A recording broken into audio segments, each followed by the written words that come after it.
Now, listeners, are you ready to make 2022 your best year yet? Well, stay tuned if so, because the EquiRatings big Christmas giveaway is here and it is live. You can enter for free now, EquiRatings.com/big Christmas giveaway, and you could be in with a chance of winning a huge, incredible prize pot worth over £20,000, because we have teamed up with some of our amazing brand partners to send one lucky winner on an equestrian extravaganza, that is a mouthful, to make all of their dreams come true in 2022. There is a trip to the FEI Eventing World Championships in Rome. You could be going behind the scenes at Land Rover Burley Horse Trials too. And there is so much more. Your feed room will be fully stocked, your tack room overflowing with everything that you could possibly need.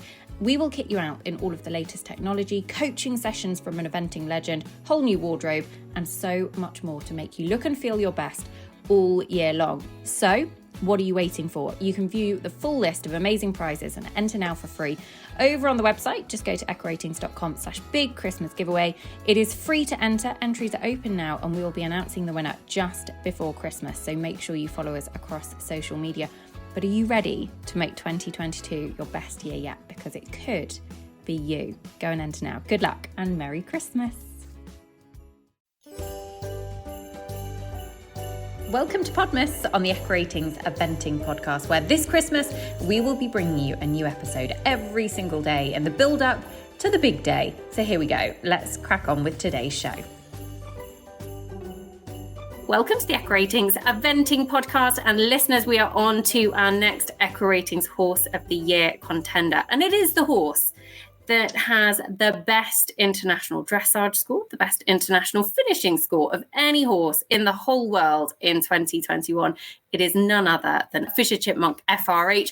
And I'm joined for the first time on the show. Listeners, this is a big moment. None other than Michael Jung. Welcome to the Eventing podcast. Thank you very much. Good evening. It is very, very good to have you with us. We battled all manner of technical sort of challenges to get on this show, but we are here. So thank you for your patience. First of all, we'll dive straight in, because there is so many different directions in which this could go and so much we could talk about. But the focus is, of course, EquiRatings Horse of the Year. So first of all, let's talk coming into the start of 2021.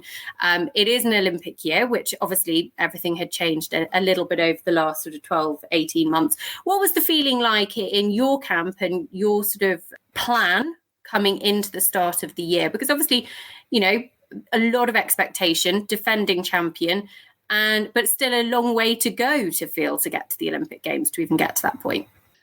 So for me, actually, it was very good that we get one more year to train, one more year to know each other, get more informations about everything, the competitions, the training, the preparation, and all things around the competition. So actually, this year was much better feeling with me together with FischerChipmunk as 2020. So we had a super start, a great feeling after the winter. He was in a perfect condition. He was very nice to ride, very relaxed on the competition. Very good feeling in the dressage, jumping, cross country. Very good listening in the cross country. Much better to ride. And what I said for me actually was much better to have more time to prepare him for the Olympic Games in Tokyo. Coming into the year. And what was the plan in terms of his campaign? Because obviously all roads lead to Tokyo. So I'm guessing that the plan was never to do a long format in the spring with him. It was very much make sure that he was ready to peak at that exact moment. So how do you determine what competitions will make up his calendar? Yeah, I think especially for Tokyo, you not really need a long competition before. This one was just 8 minutes. So I think the difference is for next year, for example, for the World Games in Pratoni, maybe there you need a long competition before to get the horse really fit and get more information about the horses when they gallop longer than 10 minutes. That's a big difference. So this year was with the COVID and everything, you have to be very flexible with your competition plan. But we had quite a few competitions, nice competitions to prepare the horses, have different competitions. Yeah, I was very happy with my preparation. Nice competitions, nice ground, super weather.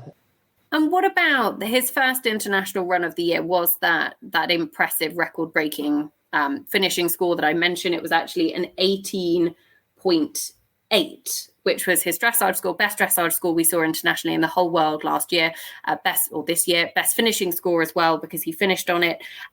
How impressive a performance was that, and how excited did that make you for the next few months? Yeah, he's a very good dressage horse. He has super moves. He has a lot of quality for the dressage. I think at the moment the problem is that you get not a big difference with the points. So if you have a horse with a normal medium trot, for example, you get a 6.5. You have a horse with a super medium trot, you get a 7.5. So there is not much between. So it's quite difficult to get with a super dressage horse a few extra points. But I was very happy that everything works like I wish, that I had a super feeling with my horse. He's getting very good with me together, super connection, and he's very relaxed. And I can just ride him in the test, like outside on the warm up, and that's a great feeling. Is that a characteristic that is, something that he's very reliable for? Is that, is he quite a relaxed character in terms of all three phases? You know what you're going to get with him? He's a bit nervous. He's a little bit special. Sometimes he's very sensitive. He's not really a thoroughbred horse, but he's quite sensitive. So last year was much more difficult for me to get him in the really perfect condition in the preparation. But like what I said, I had much more time to prepare him for this year. So everything was much easier for me, much easier for the horse. So I think everybody can see that we had a much better partnership from outside also, and it's just good to the horse. It's just good for the horse when you can bring him relax and like everything what he need to learn, he learned before. So just keep him happy and relax and bring this into the test, and that works really well this year. And what about the start of the year? So he's actually one of only 4 horses in the world to have 4 international victories in the year. So he kicked it off with that very, very impressive result that I mentioned there, the 18.8 at Randolph-Zell. Then he won at Marbach, Barbaroco and Le Moulin, all 4-star shorts, all hugely competitive.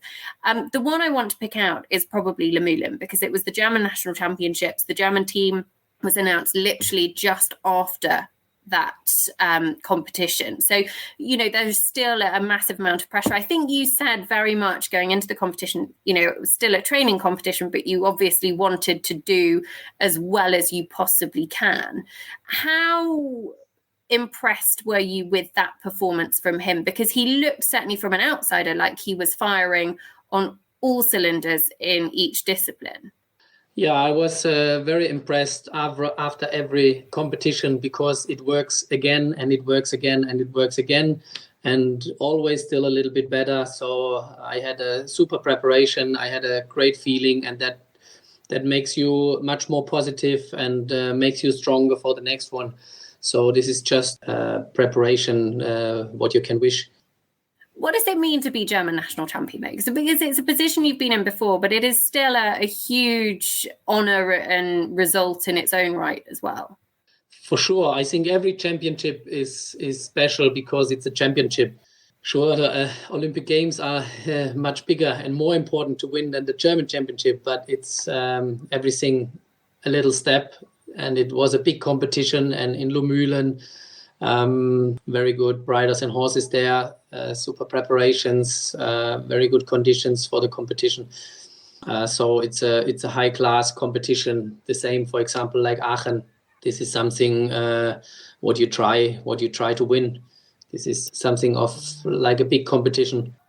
And very much, all roads led to Tokyo. You would have been one of the hot favourites going into the competition. You double Olympic champion, defending champion. Do you feel pressure? Is that a position you enjoy? Do you feel it at all? When you feel the pressure, when you have the pressure, you did something good before. So it's good to have the pressure. I think the most pressure is by myself, because if I go on the competition, I want to give my best. I want to have a super preparation. I want to make everything very easy for the horses as possible. I want that the horse has a super preparation. They feel happy in the stable. They need a good travel. So make all the things around the competition and on the competition so easy as possible for the horse, that the horse can do a super performance. I just try to help the horse and bring all of the ingredients together to be able to perform at your best. So going into Tokyo then, how did your final sort of prep go? The team's been announced. Obviously, he's been in flying form, 4 wins on the bounce. How was the traveling and the sort of the settling in to the facilities in Tokyo, which looked absolutely incredible? So I was on the test event, so I know that everything is very well prepared in Tokyo. It's a super stadium, super stable, with the air condition. The horses feel amazing. They can recover very well. So we fly there. The horses arrived well. We arrived very early there, so they had time enough to get used to the weather. And we start training a little bit, hacking, going a bit on the steeplechase, going a bit on the cross country. It looked absolutely incredible. So obviously everything is sort of going to plan at this stage. First phase, dressage, brilliant. Obviously there's a long way to go from there. And actually you've come from a few places down the order to win both of the Olympic titles so far. So what were your thoughts going into the cross country, and what was your initial take on the track, and how would it have suited Chip? Okay, my starting order was I'm a little bit more late in the cross country, so we had time to watch a few riders, get a few more informations around the course. We knew the time was possible, the jumps were okay, just here and there a little bit tricky. So for sure on a championship you have to be very focused on every jump, on every turn, that really nothing can happen. And then we had just the pin broken, the technical problem. So that was very frustrating. Can I ask you about the pin? Because I feel like it is the elephant here, because ultimately it was the difference between him becoming the Olympic champion and you becoming the Olympic champion and not. What happened? Because I certainly haven't seen the video. I'm sure a lot of our listeners haven't seen the video. From your perspective, what actually did happen? In my opinion, to be honest, I think the jump was broken from some riders or horses before, because for sure Chipmunk touched it a little bit, but 100% not that strong. So it was just a little touch, a little slide over the fence, like what you can do in a cross country. It's not like a show jumping, and it's just frustrating because I think my horse did no mistake. I did no mistake. So I think it was just a mistake of the technical part of the fence. And just because of this, you lost the medal, makes you very frustrating. And because, the Olympic Games are just every 4 years. That's why you train hard. Every normal competition is not really important. It's not to make money or something. So I'm riding because I like the horses. I'm riding because I like the competitions. For example, most championships, and for the championships, you train many years, long time for the championships. That's why you stand up in the morning, you work 7 days a week. In my place, you work sometimes with minus 20 degrees, sometimes with plus 35 degrees. You're sweating in the heat, and you travel in the night. Also, the whole team is working for the big championship, and then you lost the medal because of nothing. What you do wrong is very just frustrating. A difficult thing. What would you like to see come out of it? It obviously that has happened. The result is the result, and ultimately it did cost an Olympic medal. Those 11 penalties were very, very costly on that front. Moving forwards, what would you like to see as a result of the issue that occurred in Tokyo? There are many different things what you can do. I don't know. For example, you can think about if you need 11 points or not, or you just have another steward there. They say, okay, it just helped that the rider didn't fall, or was just a little touch, or I don't know. There are a few different things. But you can see also with the Olympic Games in Paris. So we try to get back that we have 4 riders, but it's not possible. So sometimes you just have to accept that there are some people, they make the rules. They not really thinking to the sport. They thinking to different things, and you just have to accept. What about, just going back to Chipmunk's performance in Tokyo? Because other than those 11 penalties, he was very, very flawless, really. He rolled 1 pole over the 2 rounds of show jumping on the final day and secured himself a top 10 finish. He doesn't know he had 11 penalties and what it's cost him. But his performance, other than that technical issue, was very, very impressive. What makes him so special and what makes him so strong in all 3 phases? He's a very strong horse because he has a lot of quality in the dressage, in the jumping, and also in the cross country. He's a very powerful horse. He's very good listening to the rider. He's easy to ride, and the whole package make him to a superstar. Yeah, not really much to say. He's just a top horse with so much incredible quality. It's amazing. And in terms of your partnership, obviously, you've already said the extra year actually was a good thing. And I'm sure that another winter's training and I've no doubt the champion that you are will have adjusted your training slightly to incorporate everything that did happen this year to make sure that you can factor in as much as you can that it would never happen again. So how formidable does that make you as a partnership going into 2022? Can you give us any sneak peeks of your plans? Because obviously the World Championships in Protoni, I imagine, are sort of the main goal. He was just on the field after Tokyo up to now, so I not really can say something about the training or if he's getting better or more worse. I don't know. For sure, he's happy, and we clip him and we start working now a little bit. My idea is to going to Kentucky maybe. I want to do a 5-star with both my horses, my top horses, to get a few more informations about the long competition, tougher competition, and how the horses are after 10 minutes. That's a big difference in the big competition. And I think we need it for Protoni. It's a hilly place. I think the cross country will be tough. So for sure, I know in the dressage and the jumping, he's very good. But for me, it's very important to get more informations about how fast I can go, if the course is 11, 12 minutes, if the place is hilly. And yeah, that's I think the most important thing for me. And to see where it goes from there.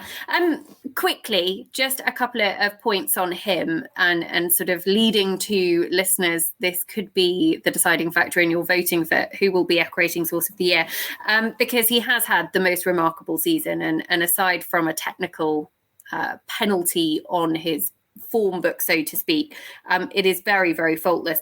So quick fire questions, Mickey, on him. Favorite treat? Does he have a favorite snack in the stable, or is he not fussy? I can say everything, but to be honest, not really something special. He likes apples, he likes carrots, he's eating well, he likes everything what you give him. Easy, straightforward, happy. That's what we like. And why should people vote for him to be EquiRatings Horse of the Year?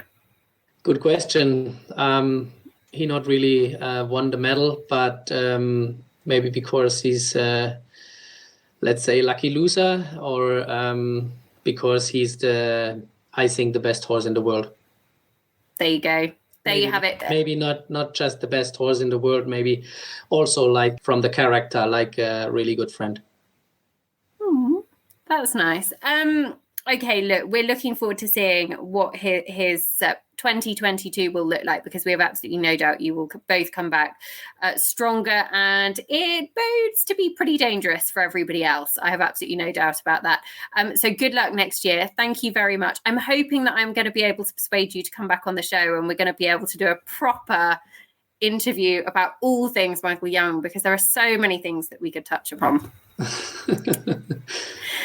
Go on, listeners, he didn't quite say yes, but he didn't say no. So we'll take that as a win. Or maybe we'll take it. Look, thank you very, very much. Good luck in EquiRatings Horse of the Year. I hope you and the family all have a very, very lovely Christmas. And we'll look forward to watching you both back out again in 2022. Thank you very much. I wish you also the best. Nice Christmas. Happy New Year. We hope you've enjoyed this very special insight into a very special combination. We will, of course, be back with more on the EquiRatings Horse of the Year very soon. So do stay tuned. Thanks for listening. Ho, ho, ho! Merry Christmas!